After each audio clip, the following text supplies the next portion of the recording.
Yes, good morning Raksha. Good morning, good morning, good morning. तो सबसे पहले तो मैनी मैनी कॉन्ग्रेचुलेशंस, राइट। ये फाउंडेशन क्लियर हो गया। Yes sir. एक बार बता दो सबको कि सबसे पहले तो मार्क्स कितने आए हैं फाउंडेशन में। टोटल 312 बने। अकाउंट्स में 84, इको में 90, मैथ्स में 78 और लॉ में 60। ओके, तो सबसे पहले मैं अपने सब्जेक्ट की बात करता हूँ। अकाउंट्स में 84 मार्क्स है एंड इको में यस। 90। Yes sir. राइट, ठीक है। तो पहली बात मैं अकाउंट्स की बात करूंगा। मैं यहाँ पे पहले सबको बता दूं कि इस बार का जो अकाउंट्स का पेपर था वो अच्छा खासा पेपर था। राइट, ठीक है। There were yes. Few questions जो अच्छे क्वेश्चन थे। तो 84 इज लाइक बहुत ही अच्छे मार्क्स आए अकाउंट्स में, एंड इको में 90 मार्क्स आए। तो पहले तो अकाउंट्स इको की बताओ कि कैसे प्रिपेयर किया। कि लेट्स से अगर कोई बच्चा इस वीडियो को देख रहा है, ठीक है, तो मैं ये वीडियो रिकॉर्ड कर रहा हूँ उन बच्चों के लिए कि भाई अगर लेट्स से उनको भी 300 प्लस स्कोर करना है या अकाउंट्स इको में 80 प्लस स्कोर करना है, तो पूरा प्रोसेस क्या है उस चीज का कि अगर अकाउंट्स इको में 80 प्लस जाना है, 90 टच करने हैं, तो कैसे किया आपने। सर बस आपके नोट्स को फॉलो किया है और आप जो क्लास में कराते, जैसे अकाउंट्स है तो अकाउंट्स में आपने क्लास में करवाया तो एक बार आपके साथ कर लिया।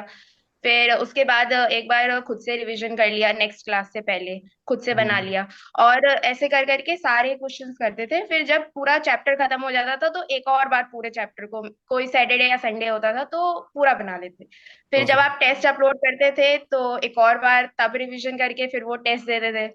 फिर उसके बाद जब दिसंबर में रिवीजन का टाइम होता था तो तब तक पता चल जाता था कि हर चैप्टर में क्या इम्पोर्टेंट है, मतलब कौन हम्म। से ऐसे एडजस्टमेंट है जो एक बार देखने होंगे।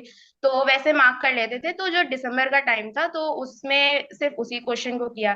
तो दिसंबर में ऐसा था कि पहले जो स्टडी मैट था तो मैंने 2 बार करके रिवीजन किया था। पहले स्टडी मैट के सारे कर लिए थे जो आपके फाइटर सीरीज के साथ साथ। और फिर उसके बाद जब वो हो गया उसके बाद फिर मैंने आरटीपी जो आपने कोर्स में हमें करवाया था तो मैंने उसके सारे कर लिए। फिर जब जनवरी में एग्जाम से पहले आपने इंपॉर्टेंट क्वेश्चन कराए थे तो फिर मैंने वो देख लिए। और फिर जो 2 दिन का गैप था उसमें उसमें मैंने एक भी क्वेश्चन नहीं किया। उसमें बस मैंने जैसा आपने कहा था कि क्वेश्चन को एक बार बस साइड में कर लो तो वैसे ही करा। और फिर उसके बाद पेपर आ गया, अच्छा रिजल्ट भी आ गया। मतलब मतलब टू बी वेरी ऑनेस्ट कि जो मैं कोर्स के स्टार्टिंग में बोलता हूँ कि ये आपको करना है टू स्कोर 80 90, वो आपने सब किया है, ऐसा बोल सकता हूँ। राइट, कि जो हाँ क्लास में मतलब मेरे को क्वेश्चंस हो ये रहे हैं। था कि आपने जो कहा है वो करो तो हो जाएगा। परफेक्ट, ठीक है। तो इस कंक्लूजन ये है कि जो क्लास में बताया जा हाँ। रहा है उसको कर लो, हो जाएगा। राइट, मैं इसको हाँ। अगर हाँ। कंक्लूड करूँ तो इसका मतलब ये, आप जो क्लास में क्वेश्चंस हो रहे हैं वो आपने खुद से किए, जो कि मैं हमेशा बोलता हूँ कि एक बार उसको रिवाइज कर लो। चैप्टर खत्म होने के बाद मैं बोलता हूँ कि चैप्टर को रिवाइज कर लो, ठीक है। देन जब टेस्ट आपका अपलोड होता है तो टेस्ट के लिए आपने एक बार कर लिए। देन उसके बाद जब मैं हम्म। आपकी रिविजन्स करवाता हूँ आपने उसके साथ साथ कर लिए। जो इंपॉर्टेंट हाँ। क्वेश्चंस थे आपने उसको मार्क कर लिया था। तो दिसंबर में आपने सिर्फ उन्हीं क्वेश्चंस को करा, विच इज परफेक्ट। जनवरी में इंपॉर्टेंट क्वेश्चंस आपने जो मैंने करवाए वो कर लिए, और एग्जाम से पहले हमने नोट्स को रिवाइज कर लिया। इसके अलावा यस सर। कुछ करने की जरूरत नहीं होती है, to be very honest, right, ठीक है। लेकिन हाँ, ये करना ही तो एक आप बस। डेडिकेशन चाहिए सब करने के लिए ना। लेकिन परफेक्ट, हाँ और जी बोलो। आपने कितने अच्छे से कॉन्सेप्ट क्लैरिटी कर लिया था कि इनकेस अगर जैसे एक डेप्रिसिएशन का क्वेश्चन आया था मशीनरी अकाउंट राइट, वाला राइट, राइट। तो वो उसमें बच्चों को दिक्कत हुई थी। पर मेरे को ये था कि आपने इतना अच्छा कॉन्सेप्ट कर लिया कि उसमें मुझे टाइम लगा लेकिन ये था कि मैंने कर लिया, हो गया मेरे से। परफेक्ट, तो इसका मतलब तो जो जैसे डेप्रिसिएशन की बात हो रही है, तो जब भी कुछ क्वेश्चंस न्यू आते हैं, मैं हमेशा बोलता हूँ कि न्यू हाँ। क्वेश्चंस आ सकते हैं लेकिन कॉन्सेप्ट न्यू नहीं आते हैं।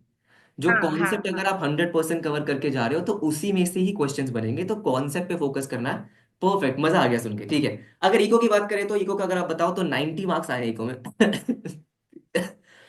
सॉरी, कैसे। इको में तो वही आपके नोट्स होते थे उसी को एक क्लास से पहले देख लिया। ऐसे हम्म। होता था कि जैसे आपका क्लास होता था उसके बाद रात को देख लिया। और अगले दिन क्लास से पहले एक और बार मैं देख लेती थी क्योंकि वो ऐसे जो थियोरेटिकल होता था, जो मैक्रो के चैप्टर है तो उसको हम्म। ऐसे 2 बार देखना पड़ता था। तो ऐसे करके देख लेते थे। और शुरू शुरू में क्या था कि शुरू शुरू में ज्यादा ऐसे सिलेबस शुरू ही हुआ था सभी हम्म। सब्जेक्ट्स का। तो हम्म। उतना ज्यादा सेल्फ स्टडी या रिविजन के लिए ज्यादा होता नहीं था।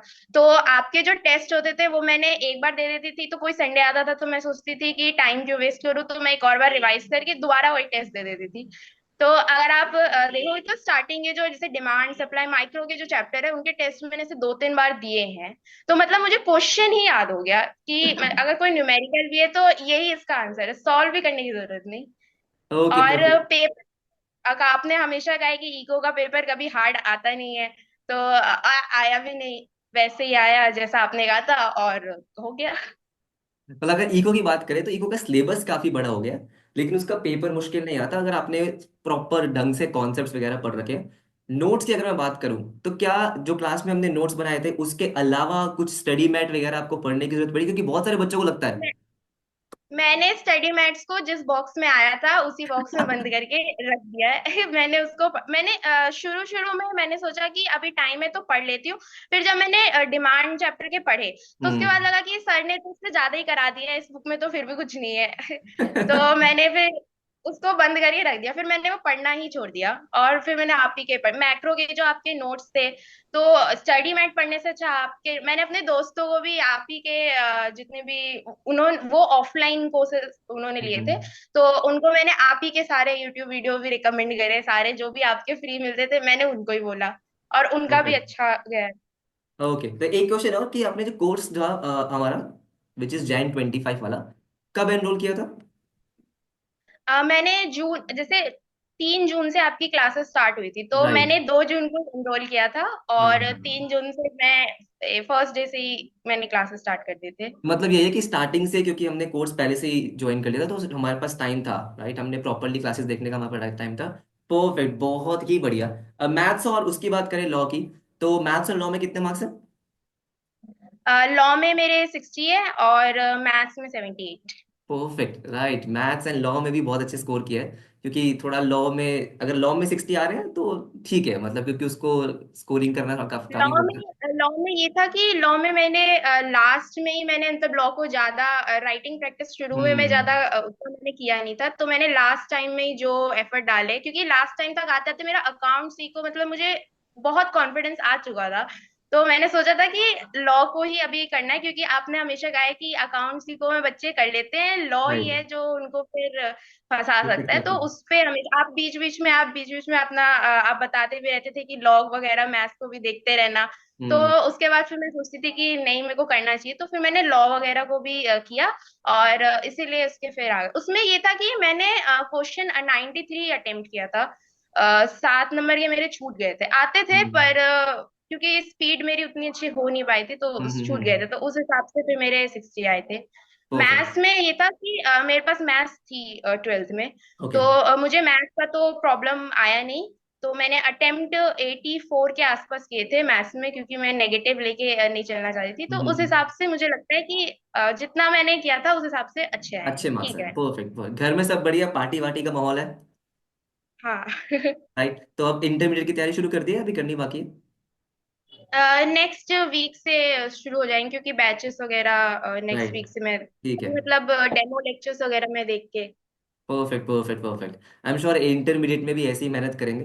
राइट, अब इसमें फाउंडेशन में क्या, फाउंडेशन में रैंक्स नहीं आती, लेकिन इंटरमीडिएट में हाँ, रैंक्स आती है। तो लेट्स होप कि अच्छे से मेहनत करेंगे और उस चीज़ को ट्राई करेंगे। Okay, thank you so much Raksha, बहुत ही अच्छा लगा। आई एम श्योर जितने बच्चे इसको देख रहे हैं उनको थोड़ा सा समझ में आया होगा कि भाई अकाउंट्स इको को किस तरीके से प्रिपेयर करना है, और उसको स्कोर करना इतना मुश्किल नहीं है अगर सिंपल सा प्रोसेस हम फॉलो करेंगे।